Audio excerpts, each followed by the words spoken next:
Hello, my lovely students. How are you all? A very hearty welcome to this mind-blowing platform, Physics Wala. My name is Upar Sharma, and today we are going to do les expressions avec être. आज हम लोग कुछ expressions करने वाले हैं with एत्र, और एत्र का मतलब होता है बेटा टू बी. पिछली क्लास में हमने करे थे दी एक्सप्रेशंस avec अवुआर, और वो किस लिए करे थे आपको पता है, हमने पासे कंपोजे को सीखने के लिए किए थे. And that is what we are gonna do today as well. पिछली क्लास में हमने क्या किया था, रिकैप ऑफ प्रीवियस लेक्चर में आपको दे रही हूँ. अवुआर के साथ कॉन्जुगेशन हमने की थी. अवुआर के साथ हमने कॉन्जुगेशन की थी बेटा पासे कंपोजे को सीखने के लिए. पासे कंपोजे यानी कि past, has, have, had.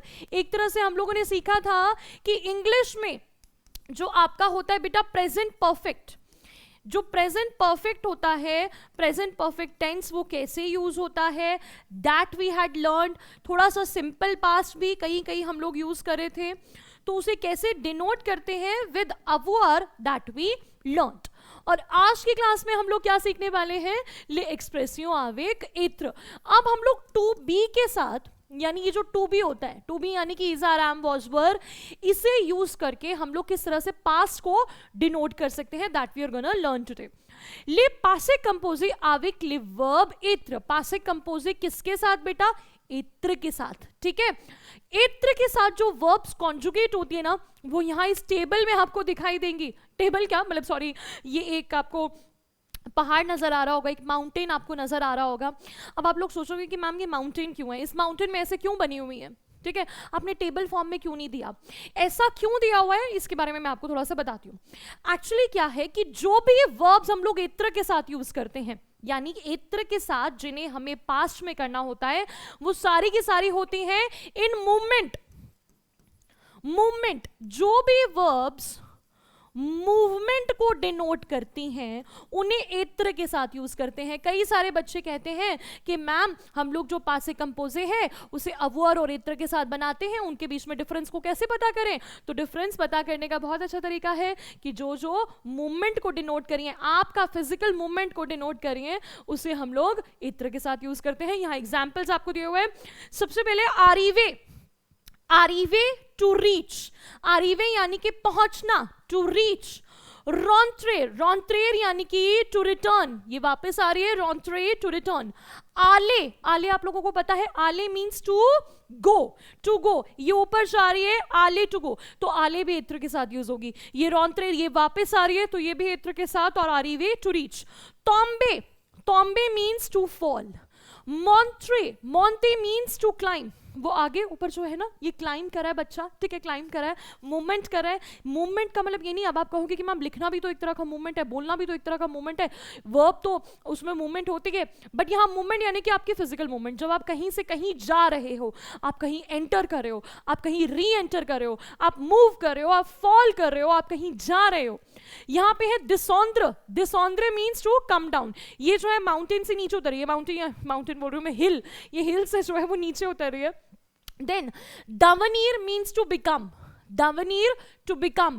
Reste to stay, stay, reste means to stay, ये जो है टेंट के अंदर रह रहे हैं, reste. Entrer, entrer means to enter. Venir means to come.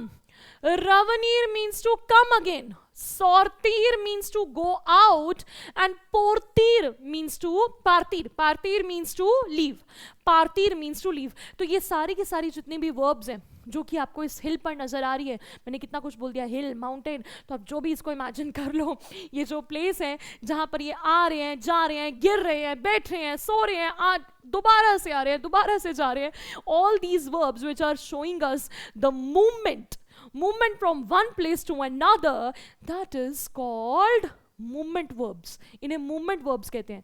और ये सारे के सारे movement verbs किसके साथ यूज होते हैं, एत्र के साथ. All the verbs shown in the above pictures are conjugated with एत्र. ये एत्र के साथ conjugate होते हैं, और किसमें बेटा, past tense में. of course हम लोग past tense की बात करें.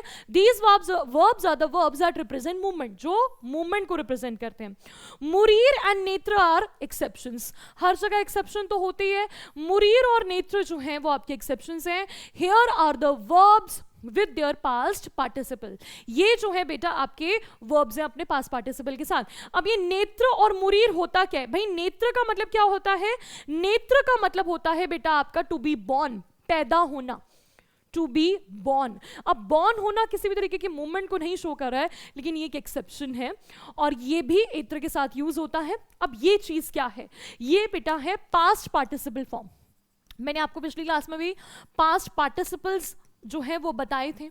बहुत सारे पास्ट पार्टिसिपल हमने सीखे थे, कुछ आईएएस के साथ खत्म हो रहे थे, कुछ यू के साथ खत्म हो रहे थे, कुछ ओयू के साथ, तो ये हम लोगों ने सीखे थे। ये जो है वो पास्ट पार्टिसिपल्स इसके हैं। इनके पास्ट पार्टिसिपल बहुत सिंपल होते हैं, लेकिन इसमें एक चीज आपको याद रखनी पड़ती है।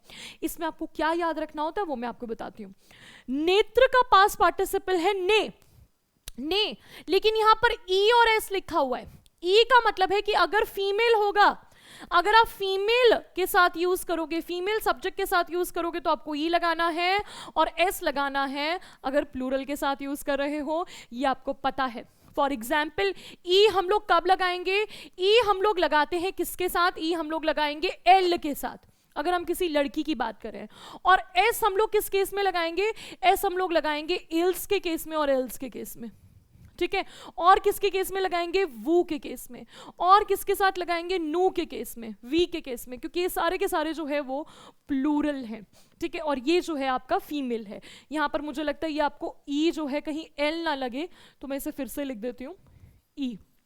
ओके, नाउ आले, आले मीन्स टू गो। आले का आले ही होता है पास्ट पार्टिसिपल। पार्तीर का पार्ती, मॉन्ट्रेर का मॉन्टे, इनके मीनिंग भी लिखे हुए। नेत्र means to born, to be born. आले मीन्स टू गो, पार्तीन मीन्स टू लीव, मॉन्टे मीन्स टू क्लाइम, उसका मॉन्टे ही होगा। आरीवे मीन्स टू रीच, उसका होगा आरीवे। ऑन्ट्रेर मीन्स टू एंटर, उसका होगा ऑन्ट्रे। सौरतीर मीन्स टू लीव, उसका होगा सौरती। ई और एस साथ में लिखा है, याद रखना। अगर कोई फेमिनिन है आपका जो भी सब्जेक्ट है वो मतलब उसमें एल होगा या नैंसी दिया होगा तो उसके साथ ई लगेगा। ऑफ कोर्स मैं आपको एग्जांपल्स के साथ ये सिखाने वाली हूँ। आगे तोम्बे, तोम्बे मीन्स टू फॉल, तोम्बे। मुरीर, मुरीर मीन्स टू डाई। अब डाई भी किसी मूवमेंट को जो है वो एक्सप्रेस नहीं कर रहा है, ठीक है। डाई भी एक तरह किसी तरीके का मूवमेंट नहीं है, बट हाँ ये एक एक्सेप्शन है, तो ये आपको याद रखना है। ये भी मूवमेंट वाले वर्ब्स के बीच में ही आएगा। मुरीर मीन्स, मुरीर का आपका होगा मॉर्थ। डिसॉन्डर मीन्स टू कम डाउन, जिसका होगा डिसॉन्ड्यू। वनीर मीन्स टू कम, जिसका होगा वन्यू। रवनीर यानी कि टू कम अगेन, रवन्यू। रेस्टे मीन्स टू रेस्ट या फिर स्टे, दैट इज रेस्टे। रॉन्त्रेर मीन्स टू रिटर्न, जिसका होगा रॉन्त्रे। दवनीर मीन्स टू बिकम, जिसका होगा दवन्यू। अब इसको हम लोग सीखेंगे along with some examples. When the above mentioned verbs are conjugated in the past tense, जब इन्हें हम conjugate करते हैं past tense में with the auxiliary एत्र, ये जो एत्र और वो आ रहा है ये ऑक्सिलरी होते हैं। अब ऑक्सिलरी का मतलब क्या होता है? ऑक्सिलरी यानी कि ये हेल्पिंग वर्ब्स होते हैं, हेल्पिंग वर्ब्स। जैसे is are am was were जो है वो आपका हेल्पिंग वर्ब होता है, हैज हैव आपका हेल्पिंग वर्ब होता है। तो हमने हैज हैव पिछली क्लास में सीख लिया, this is are am was were. तो ये आज की क्लास में हम लोग सीखेंगे। The past participles agree with the number and gender, ये लोग अग्री करते हैं नंबर और जेंडर के साथ। जैसे मैंने आपको अभी बताया, जेंडर के साथ ई लग जाएगा और नंबर है तो एस लग जाएगा, प्लूरल होगा तो एस। यहां एग्जाम्पल है नॉर्मन। नॉर्मे ए आले ओ सिनेमा। नॉर्मन, इसका मतलब क्या है? Norman went to the cinema, cinema. Norman cinema गया था, Norman went to the cinema. Norman ए आले यानी कि वेंट टू द सिनेमा। अब नॉर्मन क्या है बेटा? नॉर्मन जो है वो एक मेल है, एक आदमी है, एक मेल है। उसके आगे ना ही ई लगेगा ना ही एस लगेगा, क्योंकि ये सिंगुलर है और ये मेल है। नैन्सी, नैन्सी आले ओ सिनेमा, इसका भी मतलब यही है, Nancy went to the cinema. Nancy went to the cinema, Nancy cinema गई थी, मूवीज देखने गई थी, मूवी देखने गई थी। नैन्सी ए आले, अब नैन्सी में हमने आले के आगे ई लगा दिया, क्यों? क्योंकि नैन्सी फीमेल है। फीमेल के आगे जब हम पास्ट पार्टिसिपल लगाते हैं तो आगे ई लगा देते हैं। नैन्सी ए नॉर्मे, एक्चुअली ये ए होगा, नैन्सी ए नॉर्मे सॉ ताले ओ सिनेमा, सॉ ताले ओ सिनेमा, यानी कि Nancy and Norman went to the cinema. अब नैन्सी और नॉर्मन गए थे, यानी नैन्सी और नॉर्मन कौन हो गए, ये प्लूरल हो गए। तो प्लूरल के साथ हमने सिर्फ एस लगाया, सिर्फ एस लगाया, ईएस नहीं लगाया, सिर्फ एस लगाया, क्योंकि नैन्सी और नॉर्मन दो लोग हैं, एक मेल है एक फीमेल है। मैंने आपको बताया था कि जो फ्रांस है वो एक मेल डोमिनेटेड कंट्री है, तो अगर एक मेल और फीमेल होता है ना तो हम लोग इल्स यूज करते हैं, एल्स यूज नहीं करते हैं। अगर दो लड़कियां होंगी तो हम एल्स यूज करेंगे, लेकिन एक लड़का और एक लड़की है तो हम इल्स यूज करेंगे, दो लड़के हैं तो हम इल्स यूज करेंगे। यानी कि मैं आपको ये बता रही हूं कि अगर 10 गर्ल्स हैं, 10 गर्ल्स हैं और सिर्फ एक बॉय है तो भी वहां पर इल्स लगता है। इतना ज्यादा डोमिनेशन है वहां पे, तो आप इसको यू लाइक इट और यू नॉट, बट ये उसका जो है वो रूल है, तो वहां पे इल्स आएगा। नैन्सी एंड नॉर्मन सॉ ताले ओ सिनेमा, तो यहाँ पे हमने एस लगाया। आगे नैन्सी एस्टेल सॉ ताले ओ सिनेमा, नैन्सी एस्टेल। अब नैन्सी और एस्टेल, नैन्सी और एस्टेल प्लूरल है, लेकिन प्लूरल होने के साथ साथ वो दोनों के दोनों फीमेल भी हैं, तो फीमेल है तो यहां पर हमने क्या लगाया, हमने ई भी लगाया और हमने एस भी लगाया। बच्चों समझ गए ना, वो दोनों फीमेल हैं तो उसके लिए हमने ई लगा दिया, और वो दोनों प्लूरल हैं तो हमने आगे एस लगा दिया। इसका मतलब है Nancy and Estelle went to the cinema, मतलब एक ही है सभी का कि वो लोग सिनेमा देखने गए थे, ठीक है। लेकिन यहां पर आपने ये देखा कि पास्ट पार्टिसिपल फॉर्म में ई और एस क्यों लगता है। पहले मेल था तो नहीं लगा, फीमेल था तो ई लगा, एक मेल और फीमेल था तो ई एस लगा, मतलब ई एस सिर्फ एस लगा, और दो जो है वो फीमेल्स थे तो ई एस जो है वो आपका लगा। एक और एग्जाम्पल हम लोग देख लेते हैं।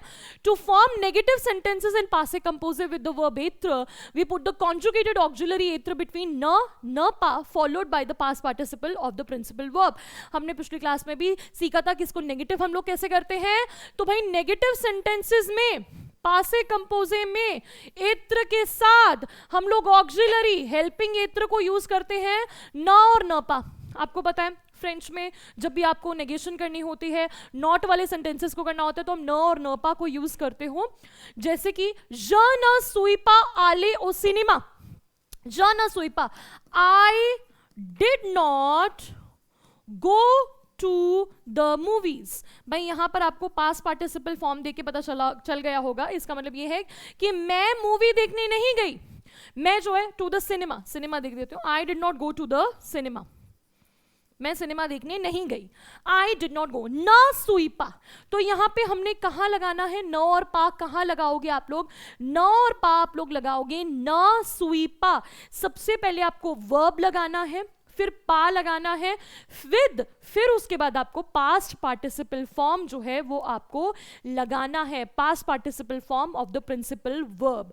सबसे पहले आपका सब्जेक्ट आएगा, ये आपको याद रखना है, सबसे पहले आपका सब्जेक्ट आएगा, सब्जेक्ट के बाद आपका न या फिर एन अपोस्ट्रोफ आएगा। अगर आपका वॉवल से शुरू हो रहा है तो हम एन अपोस्ट्रोफ लगाते हैं।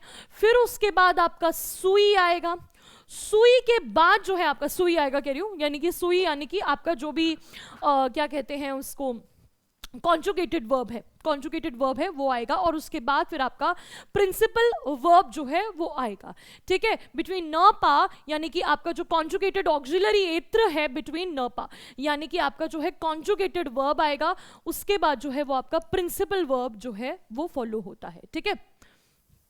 प्लस पा प्लस प्रिंसिपल वर्ब। यहां पर हम लोग एग्जाम्पल में देख सकते हैं, एल नेपा पार्थियो थियात्र, एल नेपा, एल नेपा यानी कि शी, नेपा डिड नॉट, नेपा यानी कि did not go to the cinema, did not leave for the theatre, cinema बोल रही हूं मैं, थिएटर, ठीक है, थियात्र। She did not leave for the theatre, वो थिएटर के लिए नहीं गई। तो हमने ये क्या देखा, पहले हमने सब्जेक्ट लगाया, फिर हमने न लगाया, फिर उसके बाद हमने कॉन्जुगेटेड वर्ब लगाई, फिर उसके बाद हमने पा लगाया, फिर उसके बाद पार्टी जो हमारी एग्जैक्ट प्रिंसिपल वर्ब थी, टू द थिएटर। इल न सौंपा रेवेन्यू आ लेकॉल, इल न सौंपा, इल्स, यहां पर इल्स यानी कि दे, और ये दे कौन से है, मेल है। They did not revisit the school, they did not come to the school, they did not come to the school। Again revenue यानी कि रीकम, दोबारा से आना. They did not come to the school again. Okay, they did not come to the school again. फिर से नहीं आए revenues. तो यहाँ पे हमने एस लगा दिया. क्यों लगाया बेटा एस, आपको पता है, क्योंकि इल्स था, मेल के साथ आपका एस लगता है, और ये सब्जेक्ट हो गया, फिर न हो गया, फिर कॉन्जुगेटेड वर्ब हो गई, फिर पा हो गया, और पा के बाद जो आपका प्रिंसिपल वर्ब हो गया आले कॉल. ठीक है, तो इस तरह से जितना ज़्यादा प्रैक्टिस करोगे उतने अच्छे तरीके से समझ में आ जाएगा. आपको ये पासे कंपोजे सीखना बहुत ज़रूरी है. उसको हेल्पिंग वर्ब को कहाँ कहाँ प्लेस करना है, उसका पास्ट पार्टिसिपल फॉर्म क्या है, अगर आप उसे अच्छे तरीके से लर्न कर लेते हो तो देन इट इज़ सॉर्टेड. बहुत सिंपल हो जाता है आप लोगों के लिए. आई होप कि आपको अच्छे से समझ में आ गया होगा बच्चों. Thank you so much. मिलेंगे नेक्स्ट क्लास में. Till then take care. Over.